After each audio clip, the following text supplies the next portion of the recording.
Sejam bem-vindos a mais um vídeo aqui no canal. A paz do Senhor Jesus a todos. Irmãos, o tema do vídeo de hoje vai se encontrar no capítulo de Atos 9, vai do versículo 1 ao final do versículo 18. Eu preparei um assunto, preparei referências, né? E o tema é a conversão de Paulo em Damasco. Irmãos, vamos ler aqui do 1 até o versículo 6 e vamos entender o que o contexto da conversão de Paulo está querendo nos enfatizar, porque a minha intuição é ajudar vocês a também conhecer mais da palavra de Deus, assim como eu também procuro conhecer mais a palavra.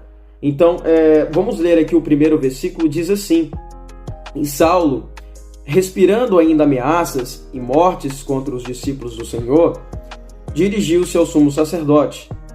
E a referência desse versículo que acabei de ler vai se encontrar no capítulo de Atos também, capítulo 8 e versículo 3, e diz: E Saulo assolava a igreja, entrando pelas casas, e, arrastando homens e mulheres, os encerrava na prisão.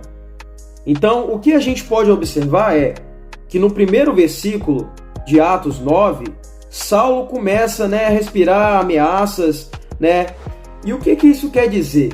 Quer dizer que para Paulo, a percepção que Paulo tinha antes, no passado, quando Cristo ainda não havia convertido ele tinha a mesma percepção dos líderes magistrados.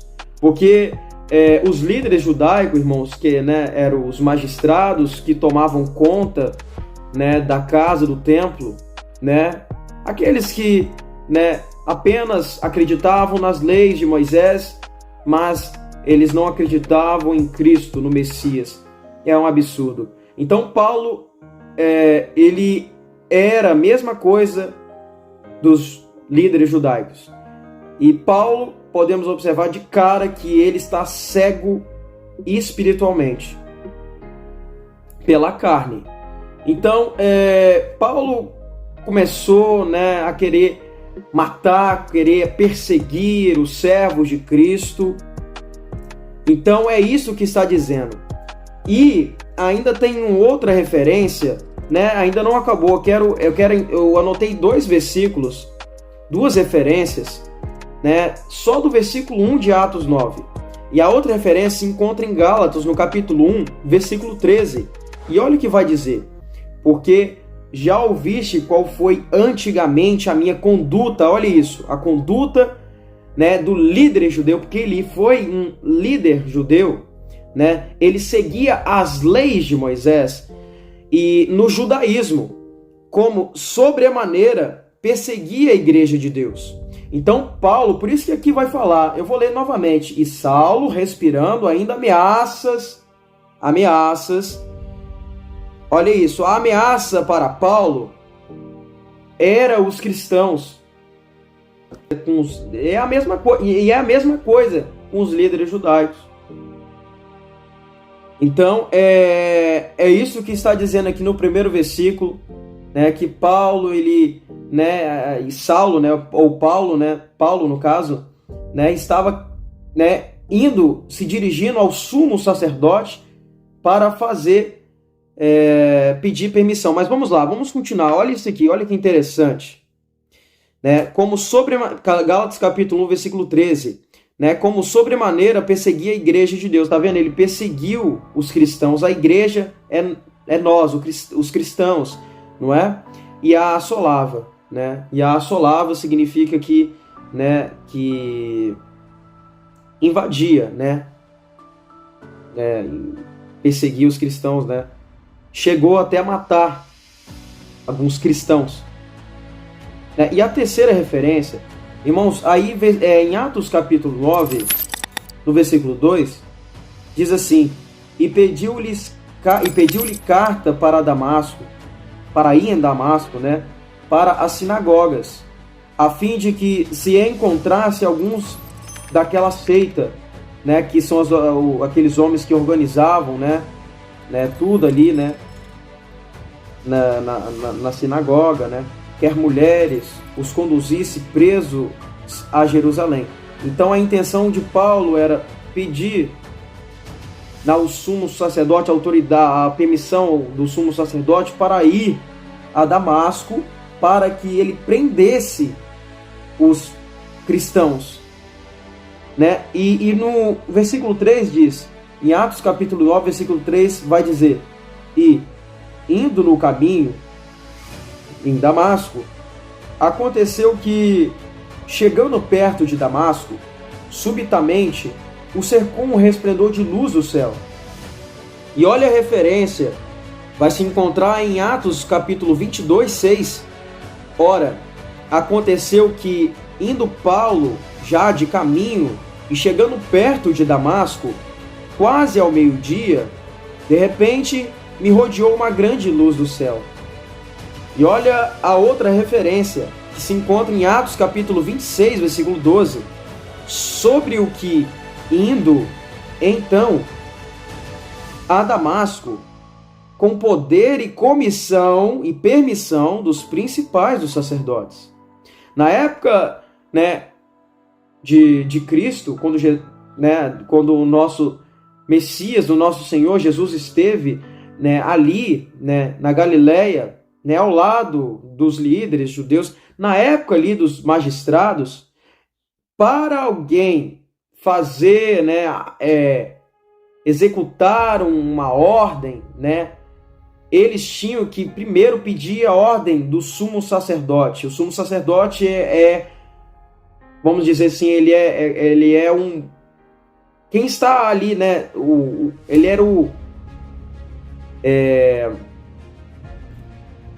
aquele que estava acima, superior ali, né, o que mandava, sabe, em todas as questões ali, né, do templo, né, e na sinagoga ali, não é? Então, Paulo teve que pedir permissão a ele. Enfim, aí vai dizer assim, né, sobre o que indo então a Damasco, com poder e comissão dos principais sacerdotes. E ainda uma terceira referência ainda, em Atos capítulo 9, versículo 3, que vai se encontrar na passagem de 1 Coríntios capítulo 15, versículo 8, e diz assim: e por derradeiro, isto é, por último de todos, me apareceu também a mim como um abortivo, isto é, fugitivo. Irmãos, porque o que isso quer dizer?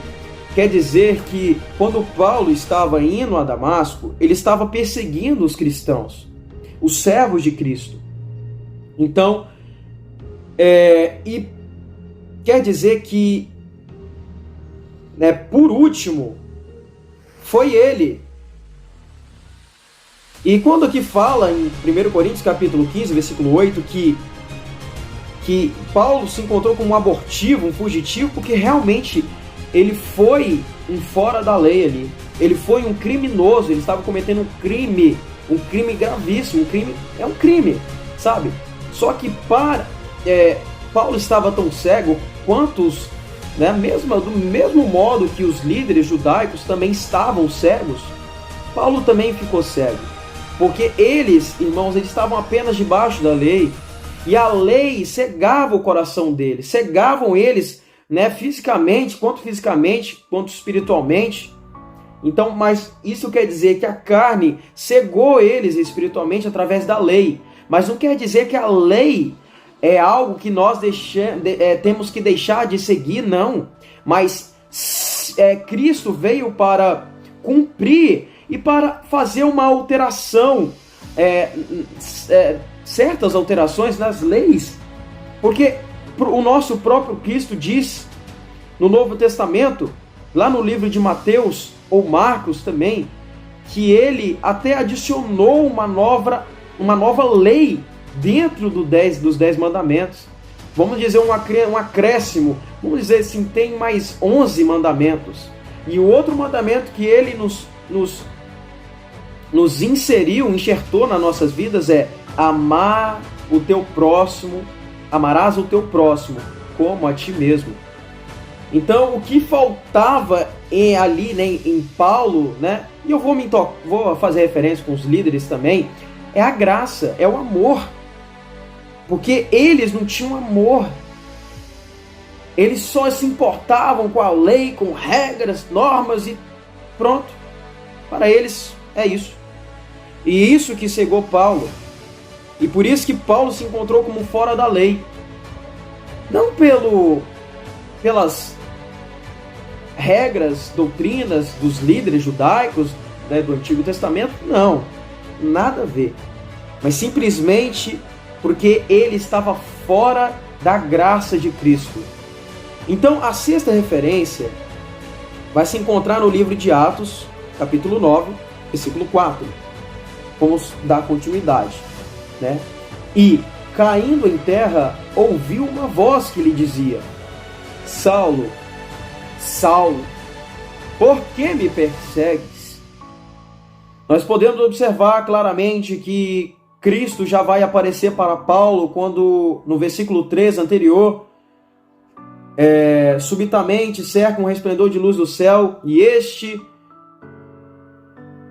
homem que cerca Paulo com um grande resplendor do céu, de luz no céu, se chama Jesus de Nazaré. Então, olha a referência que vai fazer. Na passagem de Mateus, capítulo 25, versículo 40, diz assim: E respondendo o rei, lhes dirá: Em verdade vos digo que, quando o fizestes a um destes meus pequeninos irmãos, que significa a estes meus seguidores, aos meus servos, a mim o fizestes. O que isso quer dizer? Irmãos, presta atenção. Vou voltar novamente para os irmãos não ficarem, né, sem aquele esclarecimento. Quando Cristo, né, aparece para Paulo em um grande resplendor e fala com ele: Saulo, Saulo, por que me persegues? Cristo vai dizer em Mateus capítulo 25, versículo 40, que quem persegue aqueles que são chamados discípulos do Senhor Jesus, aqueles que seguem a Cristo, assim como foram Pedro, Mateus, André, Filipe, Natanael e dentre todos os outros, né, Simão o Zelote, Simão, filho de Jonas, todos ali, eles eram seguidores de Cristo. Então, eu quero dar um exemplo, abrir um exemplo da vida dos discípulos, né, como eu acabei de citar, Pedro, Simão, né, o Zelote, Judas, não, Iscariotes, André, Filipe, Natanael, né, Tomé. Irmãos, eles eram seguidores de Cristo. Só que Cristo está dizendo aqui em Mateus capítulo 25, versículo 40, que quem persegue os meus seguidores, Cristo está dizendo, quem persegue os meus seguidores está mexendo comigo. Mexeu com eles, mexeu comigo. É isso que ele está dizendo.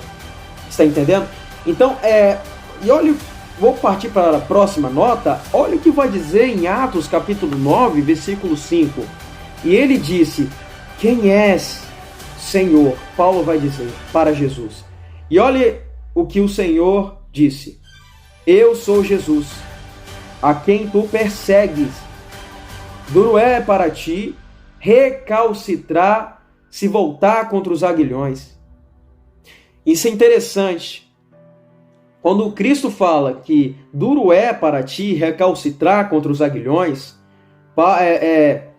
o Senhor Jesus dá uma indireta para Paulo. Significa que Jesus estava dizendo para Paulo o seguinte: o seu coração se encontra endurecido, Saulo. Por isso, você está andando pela porta larga. Não está andando sobre os aguilhões, sobre os espinhos, que é a porta estreita.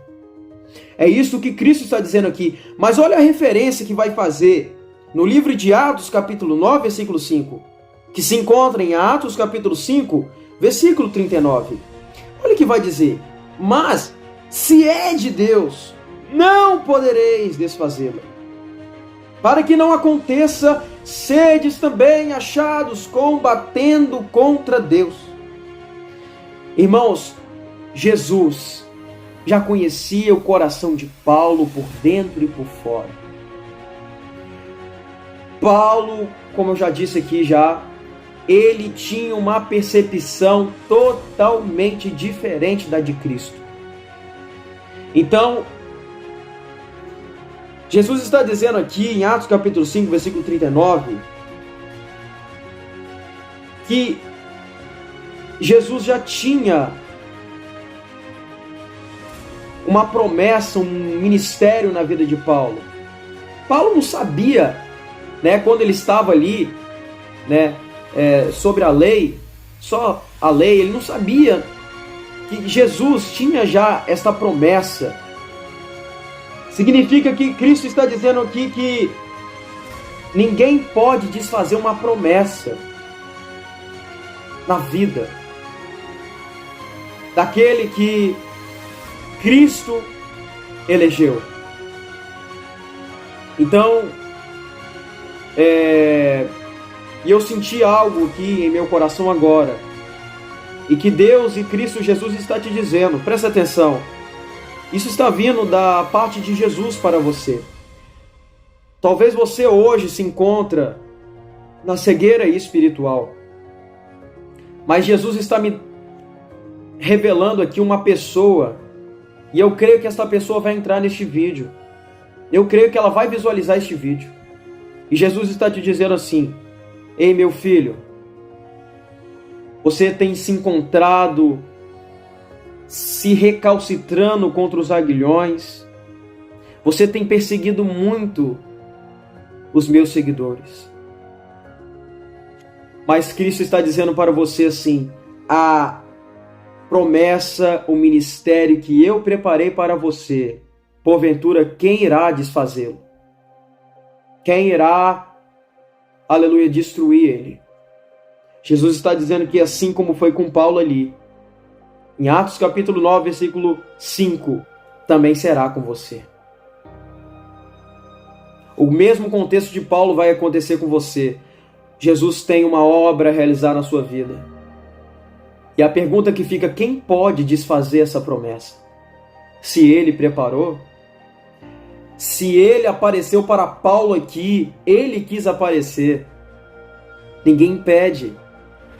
É tão lindo a história de Paulo que chega a mexer com o meu coração, com o meu íntimo. E Jesus está dizendo para você: eu preparei algo grandioso para você viver. E vai ser algo tão grande que nenhum demônio pode desfazer isto. Porque o que é de Jesus é duradouro, é amável, é próximo e é eterno. E, irmãos, eu quero dar continuidade. Olha o que vai dizer em Atos capítulo 9, versículo 6. Diz desta maneira: e ele, Paulo, tremendo e assustado ou desesperado, disse: Senhor, que queres que faça? Olha aqui, irmãos, eu vou parar aqui. O que Paulo vai dizer? Presta atenção. Senhor, que queres que faça? Paulo faz uma pergunta. E essa pergunta é interessante. Por quê? Porque nós podemos observar aqui que Paulo já está sendo transformado por Cristo, irmãos. E ele está sendo tão tomado pelo Espírito Santo que ele ainda pergunta para Jesus: o que queres que eu te faça, mestre? O que queres que eu te faça? Aleluia. E vai dizer assim: e disse-lhe o Senhor Jesus: levanta-te e entra na cidade, e lá te será dito o que te convém fazer. E olha a referência, se encontra na passagem de Lucas, no capítulo 3, versículo 10, e diz: e a multidão o interrogava, o perguntava, dizendo: que faremos, pois, mestre? Em outras palavras, Cristo está dizendo para você: o que queres que eu te faça, filho? O que queres que eu faça para você? Eu estou pronto para te socorrer. Assim como Cristo socorreu Paulo, Ele também quer te socorrer. Então, muitas das vezes a gente faz aquela pergunta para nós mesmos: o que devo fazer? Talvez você entrou aqui neste vídeo perguntando o que devo fazer. Entende? O que Cristo está dizendo aqui também, no contexto de Paulo, é que pare de duvidar daquilo que eu prometi para você. Arranca de todos os seus caminhos toda aquela pedra de tropeço. O inimigo tem colocado tantas barreiras na sua vida para bloquear o teu caminho. Irmãos, e olha o que vai dizer em Atos capítulo 9, versículo 6 ainda. Atos capítulo 2, versículo 37, diz assim: ouvindo eles isto, compungiram-se, foram impulsionados em seu coração e perguntaram a Pedro e aos demais apóstolos: que faremos, varões irmãos? Então a mesma pergunta que Paulo fez para Cristo é: o que queres que faça, mestre? O que queres que eu faça? Né? Então Jesus, Ele vai preparar uma missão para Paulo, e nesta missão vai vir muitos desafios tais que podem até te levar à morte. Mas Jesus está dizendo para você que eu sou a vida eterna, eu te protejo. Jesus vai com você. Nessa guerra Ele está com você. Não se preocupa, você vai chegar do outro lado. Não precisa se desesperar. Se Ele é contigo, por que você tem que temer? Se Jesus está com você e Ele está dizendo que Ele estabeleceu uma missão para você, Jesus está mandando você levantar e entrar em uma cidade, e lá será dito o que te convém fazer. Ele está dizendo para você aqui. E Atos capítulo 16, versículo 36, diz assim: o carcereiro anunciou a Paulo estas palavras. O carcereiro é o guarda, né, quem vigia a prisão, dizendo: os magistrados mandaram que vos soltassem, pois saí e ide em paz. Às vezes vai aparecer, irmãos, muitos desafios para você. E esses desafios virão até mesmo para querer te desanimar.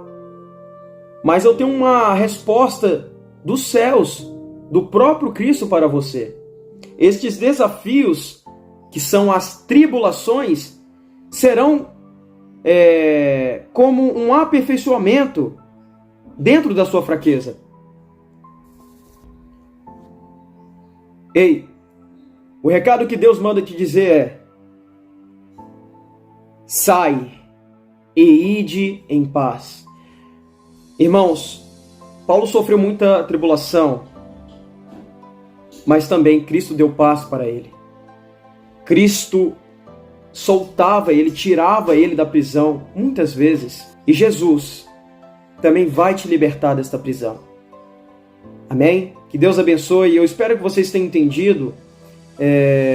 Eu espero que vocês tenham entendido a minha interpretação. Eu falei conforme os ensinamentos de Cristo, conforme o que está escrito aqui, e eu espero que os irmãos tenham entendido, e que Deus fale no coração de cada um, que Deus abençoe a vida poderosamente de você e de todos os seus familiares, e que fiquem na paz do Senhor Jesus.